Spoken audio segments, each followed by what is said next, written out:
नमस्कार, अपना हिमाचल की खबरों के साथ आप सबसे मुखातिब हूं मैं हिना जुबैर और हेडलाइंस के बाद अब शुरुआत करेंगे अहम खबर के साथ। बीजेपी से जुड़ी ये बड़ी खबर है, कल होगी बीजेपी विधायक दल की अहम बैठक। जी हां, शिमला में होना है ये विधायक दल की बैठक। नेता प्रतिपक्ष जयराम ठाकुर की अध्यक्षता में ये बैठक होगी और इस बैठक में मॉनसून सत्र को लेकर रणनीति पर चर्चा की जाएगी। बीजेपी विधायक रणधीर शर्मा ने ये तमाम जानकारी दी है।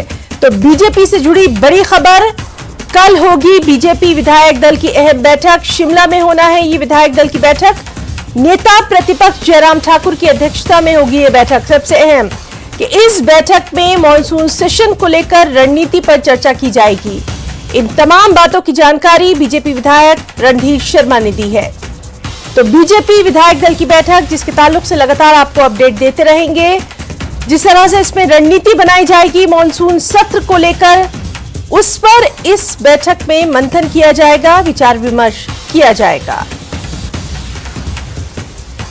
नेता प्रतिपक्ष जयराम ठाकुर की अध्यक्षता में होना है ये बैठक।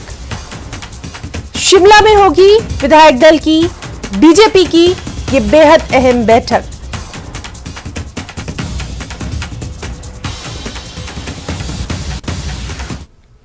एक और अहम खबर, सीएम सुखविंदर सिंह सुक्खू कल से 2 दिवसीय हमीरपुर दौरे पर रहेंगे, जिसमें कल सीएम दोपहर बाद शिमला से गृह विधानसभा क्षेत्र नादौन जाएंगे और वहां मुख्यमंत्री सबल योजना का शुभारंभ करेंगे। इसके बाद 5 सितंबर को सीएम सुक्खू हमीरपुर में विभिन्न स्थानों पर आपदा प्रभावित इलाकों का दौरा करेंगे।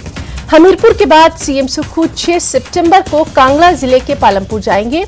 पालमपुर में सीएम आपदा प्रभावितों से मिलेंगे और राहत और पुनर्वास कार्यों का भी जायजा लेंगे।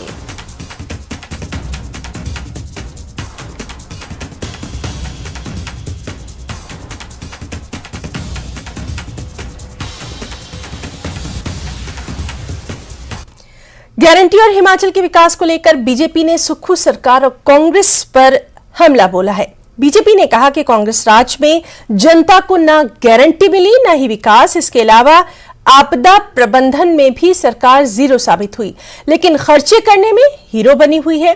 बीजेपी प्रदेश मीडिया प्रभारी कर्ण नंदा ने कहा कि जब कांग्रेस को चुनाव लड़ना होता है तो कांग्रेस के नेता झूठी गारंटी का ढोल पीटना शुरू कर देते हैं और जब चुनाव खत्म हो जाता है तो कांग्रेस नेताओं की याददाश्त ही चली जाती है।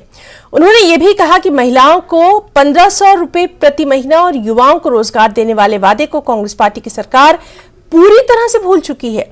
हाल ही में कोरोना काल में विभिन्न विभागों में रखे आउटसोर्स कर्मियों ने सुक्खू सरकार से नौकरी से न निकालने की गारंटी मांगी है और ये गारंटी इसलिए मांगी गई है क्योंकि कर्मचारियों को भी सरकार और मंत्रियों पर भरोसा नहीं है।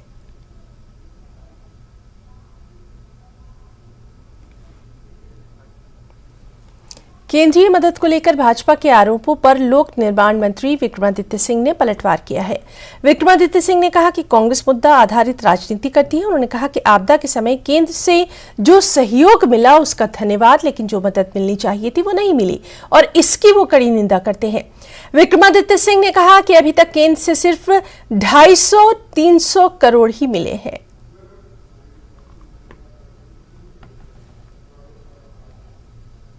सरकार हिमाचल का समर्थन करेगी।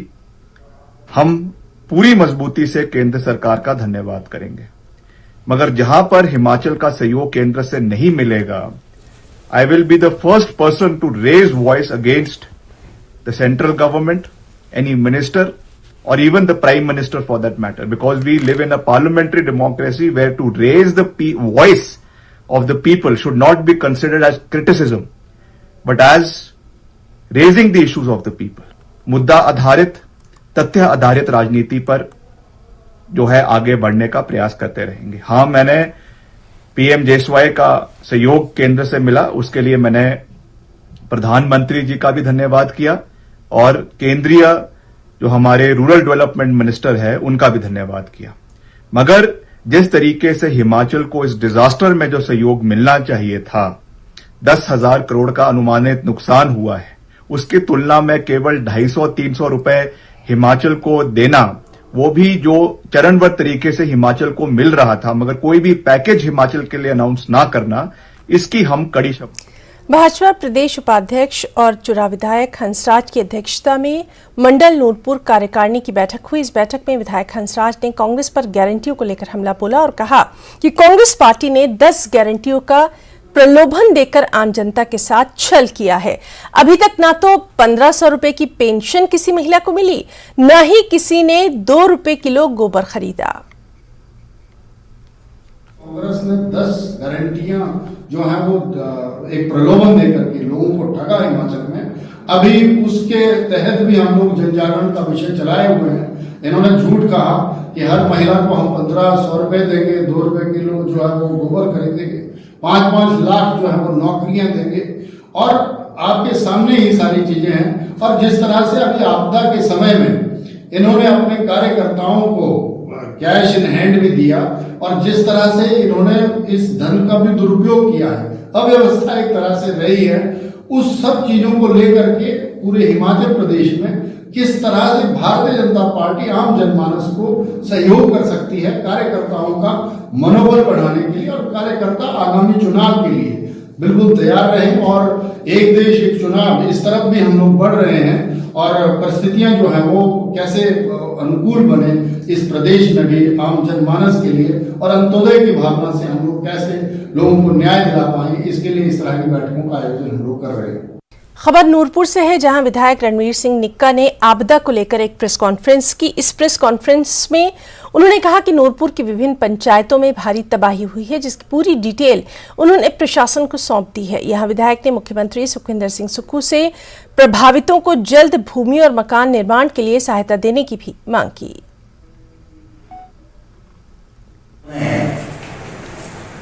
भारी बरसात के कारण काफ़ी हमारे यहाँ जो घर हैं क्षतिग्रस्त हो गए हैं। उसकी डिटेल हमने पूरी बनाकर प्रशासन को भेज दी है। माननीय मुख्यमंत्री जी को हमने एक लेटर बनाकर जिन लोगों के घर स्लाइडिंग जोन में आए हैं, चाहे हमारी ग्राम पंचायत लदोड़ी की बात करो, चाहे हमारी ग्राम पंचायत कुंदर की बात करें, ग्राम पंचायत मेंजरा, इसके साथ साथ अन्य हमारी जो पंचायतें हैं वहाँ पर भारी बारिश के कारण जो घर थे वो गिर गए हैं, नुकसान हो गया, उसकी पूरी डिटेल हमने सरकार को भेज दी है। और मैं आशा करता हूँ माननीय मुख्यमंत्री जी हमारे नूरपुर की ओर भी ध्यान देंगे, और जिन जिन लोगों के घर स्लाइडिंग जोन में आए हैं उनको 5-5 मरले भूमि देने का वो कार्य भी करेंगे। और आज हम शिमला जा रहे हैं, कल हमारे विधायक दल की बैठक है शाम को, और माननीय मुख्यमंत्री जी से भी हमारी भेंट होगी, और अपने नूरपुर के लिए हम जरूर वहाँ पर बात कर रहे हैं। शिमला के दरभोग पंचायत में पंचायती राज मंत्री अनिरुद्ध सिंह ने ठोडा मेले के समापन समारोह में मुख्य अतिथि के तौर पर शिरकत की। इस दौरान उन्होंने मेले के सफल आयोजन के लिए दरभोग पंचायत के साथ साथ ठोडा दल छिब्बर को बधाई दी और कहा कि पारंपरिक मेले हमारे जीवन में सामाजिक मेल मिलाप के साथ साथ समृद्ध संस्कृति को संजोए रखने में महत्वपूर्ण भूमिका निभाते हैं। यहाँ मंत्री अनिरुद्ध सिंह ने कहा कि बरसात से कसुम्पटी विधानसभा क्षेत्र में काफी नुकसान हुआ है, जिसकी भरपाई के लिए प्रदेश सरकार ने हाल ही में 15 करोड़ रुपए की राशि इस विधानसभा क्षेत्र के लिए स्वीकृत की है। प्राइवेट जमीन की लड़ाई है, ऐसा कोई काम नहीं है मेरे ख्याल से, इसमें रोड नहीं है, कोई गाँव नहीं रहा है।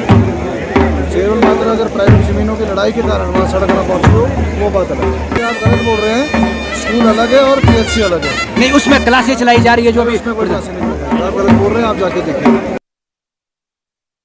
सुक्खू सरकार में CPS और अर्की से विधायक संजय अवस्थी रविवार को रेणुका जी विधानसभा क्षेत्र के हरिपुरधार पहुंचे और यहां मां भंगारिणी के दरबार में शीश नवाया। इस दौरान उन्हें स्थानीय कांग्रेस नेताओं ने क्षेत्र की समस्याओं से अवगत करवाया। वहीं मीडिया से रूबरू होते हुए CPS संजय अवस्थी ने कहा कि ये उनका निजी दौरा था और इस दौरान जहां उन्हें मां के दर्शन करने का सौभाग्य प्राप्त हुआ, वहीं स्थानीय क्षेत्र की समस्याओं के बारे में भी जानने का मौका मिला। माता के दर्शन के लिए, उनका आशीर्वाद लेने के लिए आया था, और ये मेरा व्यक्तिगत प्रोग्राम था, और आज यहाँ पर आकर जो है माता का आशीर्वाद मिला, और बहुत सुंदर स्थान है, आस्था का प्रतीक है।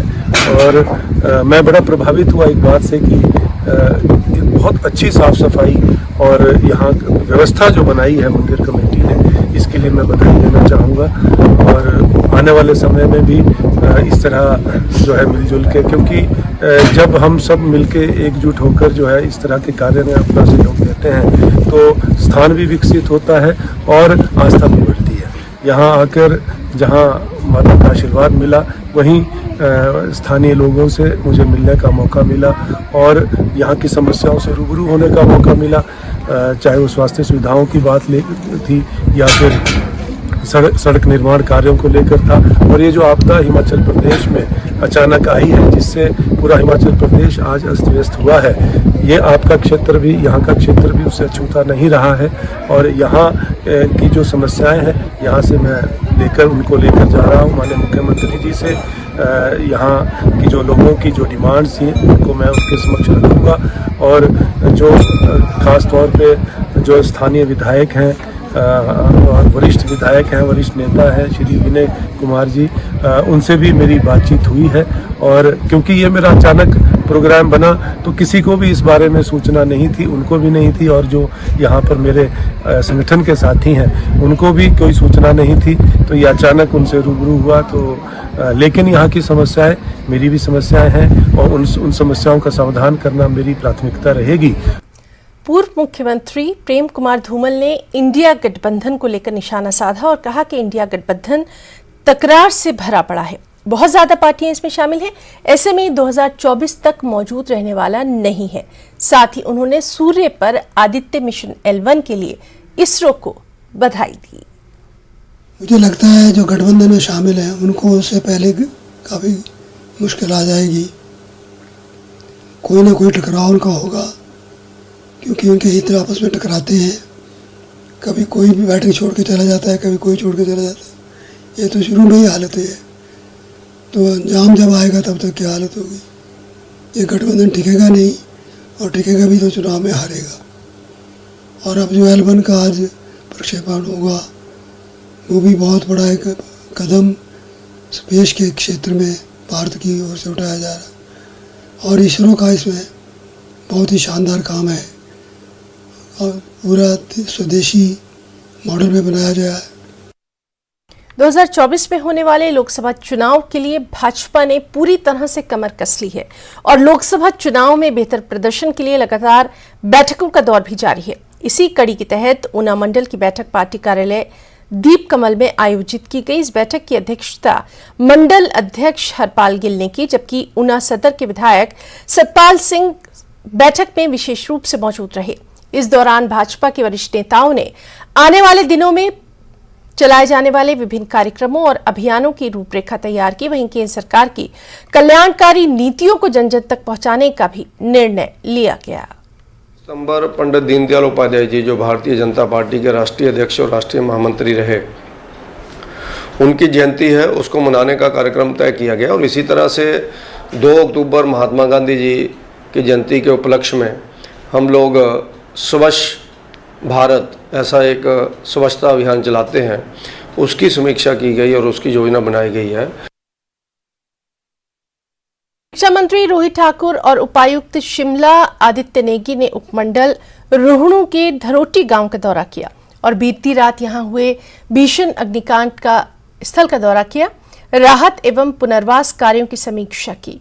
इस दौरान शिक्षा मंत्री ने दुखद घटना पर खेद व्यक्त किया और कहा कि प्रदेश सरकार संकट की इस घड़ी में प्रभावित परिवारों के साथ खड़ी है। साथ ही उन्होंने जिला प्रशासन को प्रभावित परिवारों को हर संभव सहायता देने के दिशा निर्देश जारी किए, जिस पर उपायुक्त ने कहा कि इस घटना में 12 परिवार बेघर हो गए हैं, 9 परिवारों की संपत्ति को नुकसान पहुंचा है। उन्होंने बताया कि इन विस्थापित परिवारों के लिए रहने की व्यवस्था गांव में ही कर दी गई है। साथ ही इसके सभी प्रभावित 21 परिवारों को तत्काल राहत के तौर पर 10,000 रुपए प्रति परिवार दिए गए हैं।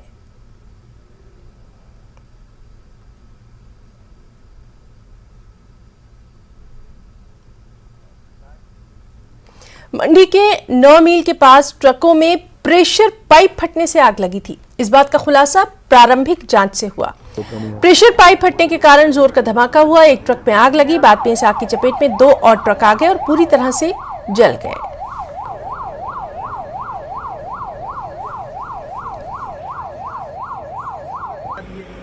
टैंकर को मैं साइड करवा दिया था यहाँ पे, मैं पागलपंती करते। बिलासपुर में सेना की अग्निवीर भर्ती के लिए युवाओं में भारी उत्साह देखा गया। यहां भर्ती के पहले ही दिन लगभग 500 युवाओं ने अपना भाग्य आजमाया, जिसमें बिलासपुर जिले के घुमारवी, भरांडी, झंडूटा, नमहोल और श्री नैना देवी के युवाओं ने भाग लिया। भर्ती स्थल पर पारदर्शिता को बनाए रखने के लिए 75 सीसीटीवी कैमरे लगाए गए। खास बात यह रही कि भर्ती में भाग लेने वालों के लिए भर्ती स्थल के अंदर ही खाने पीने की खास व्यवस्था भी रखी गई है।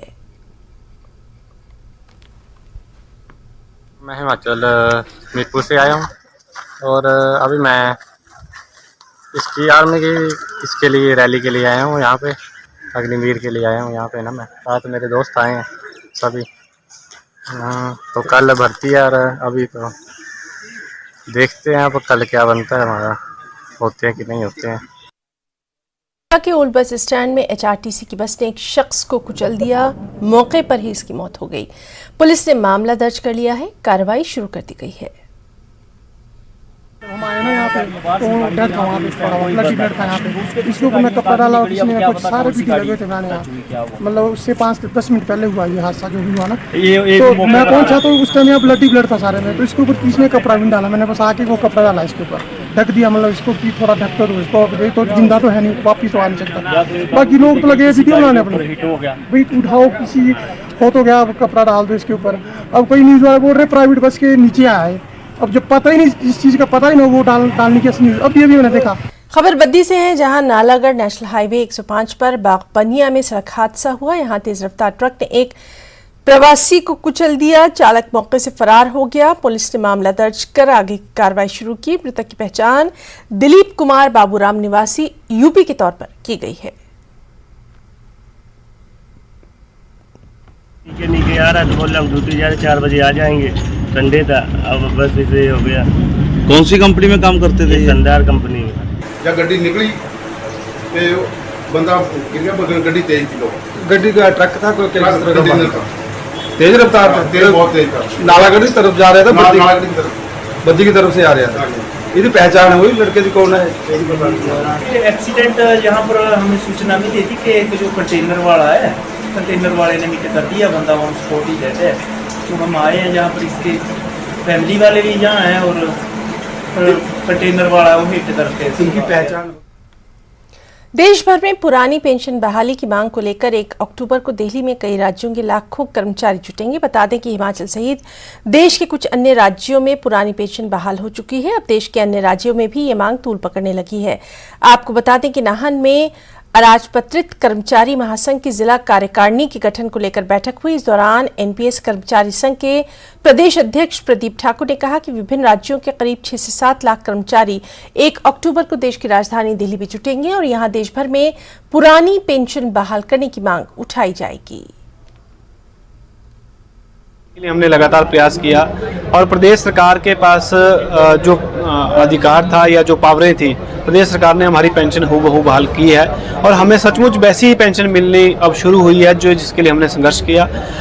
एक जो पैसा हमारा केंद्र सरकार के पास है, वो पैसा जो है अब केंद्र सरकार के अधीन है, एनएसडीएल के पास है।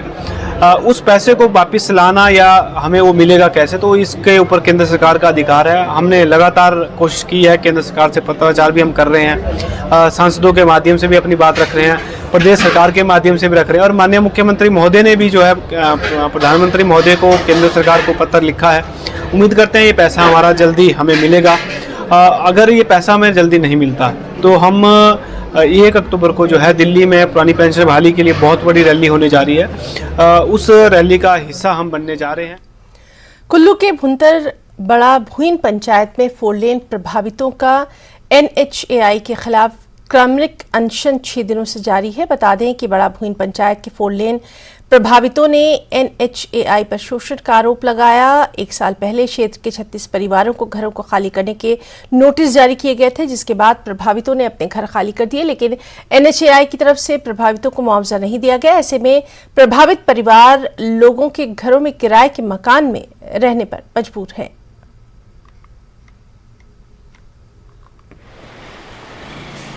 मामला हमारी दो कंप्लेंट है। एक तो है कि हमारा सारा जो ऊपर पहाड़ी का नरोगी नाला है ना, ये हमारे घरों में आता है 4-4 फुट के करीब। पानी रेत सारा गंद, हाँ जी, प्लास्टिक जो भी पूरे गांव में आ जाता है। और दूसरे है कि NHI ने हमारी ज़मीन रिक्वायर करके 8-10 साल हो गए नापते नापते। 1 साल से हमारे को नोटिस भी दिया है और अब उस पर कोई भी कार्रवाई नहीं कर रहे हैं।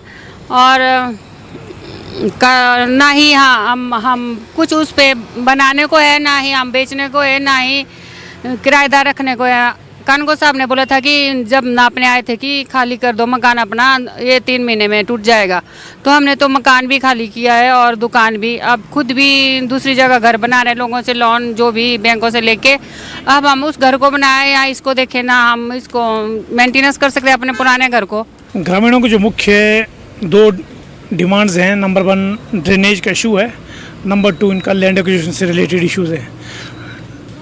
रिगार्डिंग लैंड एक्विजिशन के बारे में हमने इनके लैंड एक्विजिशन ऑफिसर से भी बात की थी, तो उन्होंने एश्योरेंस दिया कि बुधवार तक ये जो है प्रक्रिया पूर्ण हो जाएगी लैंड एक्विजिशन से रिलेटेड।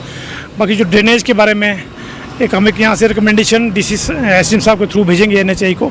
तो SDM साहब ने भी एश्योर किया कि जो ड्रेन का इशू है ये DC साहब के माध्यम से ये NHI को डायरेक्शन दी जाएगी और ये शीघ्र ये इशू भी रिजॉल्व किया जाएगा।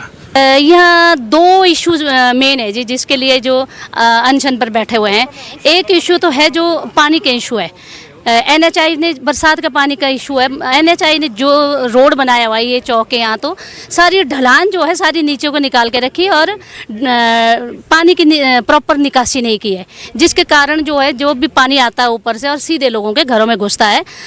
बरसात में तो आता ही है, नॉर्मल जो भी बारिश आती है और सारा पानी जो है लोगों के घरों में घुस जाता है। इससे लोग बहुत परेशान हैं। उन्होंने पानी की प्रॉपर निकासी बिल्कुल नहीं की है। हम चाहते हैं कि इस रोड तो बना लिया लेकिन पानी की निकासी करें। की समस्या ये है, पहली बात तो ये है कि NHI ने जो काम किए हैं यहाँ से वो बिल्कुल भी किसी भी तरह से दुरुस्त नहीं है। इन्होंने रोड बनाया अपना और यहाँ पे लोगों के घरों को, नालों नदियों को पानी उस साइड को मोड़ दिया है।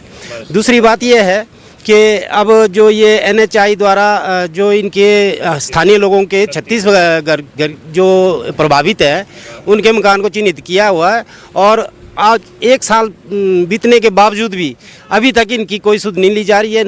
ना ये उस जगह पे कुछ कंस्ट्रक्शन करने के उसमें है, ना ये बेचने के उसमें है, ना कहीं दूसरी जगह जाएं तो जाएं कैसे। अगर दूसरी जगह भी मकान बनाना हो तो इनके पास इतने पैसे नहीं है कि आज की डेट में ज़मीन खरीदें या मकान बनाएं। हमारी NHI से, प्रशासन से, सरकार से यही प्रार्थना है कि जल्द से जल्द इन लोगों की समस्या का हल किया जाए और जल्द से जल्द नहीं, मैं बोलता हूँ कि 10 दिन के अंदर इनकी समस्या का हल किया जाए और ताकि ये अपना विस्थापन भी सही तरीके से कर पाए और इनकी जो ये जायज़ मांग है ये भी पूरी की जाए। मां बगलामुखी मंदिर के पास बन रहे 8 मंजिला होटल पर अब जमकर सियासत हो रही है। पूर्व मंत्री रमेश धवाला ने निर्दलीय विधायक होशियार सिंह पर निशाना साधा और कहा कि मैंने सिर्फ 8 मंजिला होटल की बात की है, इसका माता बगलामुखी मंदिर से कोई लेना देना नहीं है। विधायक मंदिर के वकील बनकर वकालत कर रहे हैं। मेरे या विधायक के कहने से मंदिर सरकारी नहीं होगा, ये काम सिर्फ सरकार खुद ही कर सकती है। उन्होंने ये भी कहा कि मेरा भांजा भी ठेकेदार है और अगर विधायक ही साबित कर दें तो मैं 1 करोड़ रुपए नकद इनाम दूंगा। उनका एक बेटा और एक भतीजा ही ठेकेदार है जो पिछले 15 सालों से ठेकेदारी कर रहे हैं। जो हमारे इलाके की शान है, जो देरा की शान, देरा का नाम के साथ जब बगलामुखी जुड़ता है तो हमारा छाती गर्व से ऊंची हो जाती, सर ऊंचा हो जाता है कि हमारे यहाँ एक बहुत बड़ा जो है ऐसा स्थान है जिसमें आप राष्ट्रपति भी जहाँ आकर के अपना शीश झुकाते हैं। आप उस मंदिर के ऊपर टीका टिप्पणी कर रहे हैं, तो काइंडली आप ऐसे कार्य न करें। मैं आपके सारे स्टेटमेंट की घर निंदा करता हूँ, घोर निंदा करता हूँ और मेरी कोई मंशा नहीं है आपको कोई ठेस पहुँचाने की, मगर आप जब भी कुछ बोलते हैं तो जरा सोच समझ के बोलें और पूरा ज्ञान रख करके बोलें। ऐसे कुछ भी अनाप शनाप जो मुंह में आ गया वो बोल दिया, ये ठीक नहीं होता। सीपीएम ने केंद्र सरकार से हिमाचल में राष्ट्रीय आपदा घोषित करने की मांग की है। साथ ही कहा है कि जल्द केंद्र हिमाचल को बड़ी आर्थिक मदद प्रदान करे। नाहन में सीपीएम के अधिवेशन में हिमाचल में आई आपदा को लेकर विस्तृत रूप से चर्चा की गई। सीपीएम ने यह भी मांग की कि सरकार 1980 के वन अधिकार कानून में संशोधन कर ऐसे लोगों को जमीनें उपलब्ध करवाए जिनके रिहायशी मकान और जमीनें तबाह हो गई हैं। के अंदर बड़े नुकसान हुए हैं, उसकी भरपाई के लिए जो मनरेगा के माध्यम से कुछ भरपाई करने का जो इसमें सरकार के दिशा निर्देश आए हैं, तो मनरेगा को मजबूत करने का काम इसमें किया जाए। इस अभियान को हम जिला के अंदर आज से एक अधिवेशन के रूप में शुरू कर रहे हैं और हम लोग 20 सितंबर को जिला के अंदर तमाम उपमंडलीय स्तर पर जो है इसमें हम लोग प्रदर्शन करेंगे, हम ज्ञापन देंगे और इन मांगों को लेकर आगे बढ़ेंगे। यही हमारे अधिवेशन का आज मकसद है। तो अब तक हिमाचल की खबरों में फिलहाल इतना ही। नमस्कार।